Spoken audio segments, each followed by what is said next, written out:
mahahangaan ka at mapapasunod mo ang isang tao gamit lamang ang dahon ng laurel. Hello mga guys, kumusta kayo? Panibagong araw, panibagong video na naman tayo. And sa araw na ito ay isa na naman video ang aking ituturo sa inyo na simpleng gabay o simpleng pamamaraan na makakatulong sa atin. At bago ang lahat, gusto ko lang mag-disclaimer sa mga taong hindi naniniwala at hindi gusto ang mga kagaya nitong video. Please skip this video and maghanap kayo ng video sa gustong gusto nyo, dahil ang video na ito ay para lamang ito sa mga taong naniniwala and gusto mag-try. Sa lahat po ng mga nagko-comment po dito sa aking video, dito sa loob ng aking channel, mag-ingat sa lahat ng mga nagre-reply sa inyo na dinadala kayo sa kanilang WhatsApp and imo app upang makaiwas po tayo sa scam. Ngayon po, ituturo ko sa inyo paano ito gawin. And syempre, bago ang lahat, kailangan natin dito ang ating gagamitin. Kailangan mo lamang dito maghanda ng isang panulat or marker. Dahil kapag marker po ang gagamitin natin sa dahon ng laurel, mas maganda po. Panulat, kailangan natin dito ng dahon ng laurel, and kailangan din natin dito ng kandila.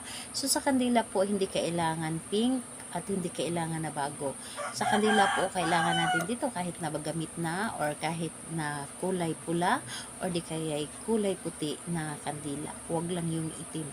So, ayun po, yun lamang ang ating gagamitin sa paggawa ng ritual na ito. And kapag handa na yung mga ating gagamitin, dapat po i-ready ninyo ang inyong sarili. I-claim po ninyo sa inyong sarili na gustong gusto mo itong gawin.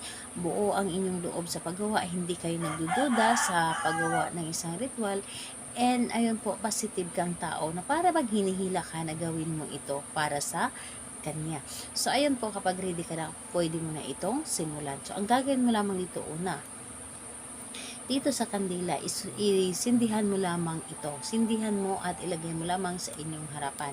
And pagkatapos mo sindihan ang kandila, dito sa dahon ng laurel, isulat po ninyo ng isang bises yung pangalan ni target.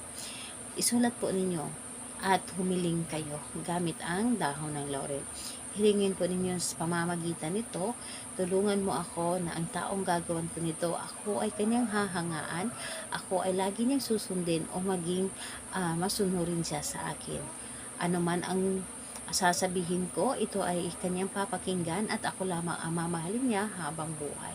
Hilingin niyo lamang dito sa dahon ng laurel, dahil ang dahon ng laurel isa ito sa mga blockbuster na tinutupad ang ating mga kahilingan, and tinutupad niya na hindi nagdadalawang isip.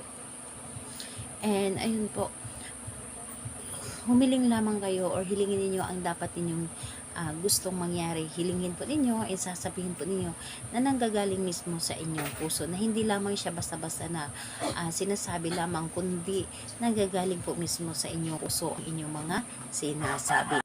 So, ayun po, gawin ito sa araw ng Tuesday and Friday. Dahil yun po ang pinakadabis na araw na gagawa tayo ng ritual. And yun po ang pinaka-effective. And epektibo din po, lalo na kapag nakikita ninyo na meron pong sinag ng buwan or malaki ang buwan o di kaya full moon. So, ayun po. Pagkatapos mong pumiling dito sa dahon ng laurel, sunugin mo lamang ito. Sunugin mo at ang gagawin po ninyo sa dahon ng laurel, yung abo po niya ay itapon nyo lamang sa labas para ito ay ilipad ng hangin or saan man ito papunta na ilipad ng hangin.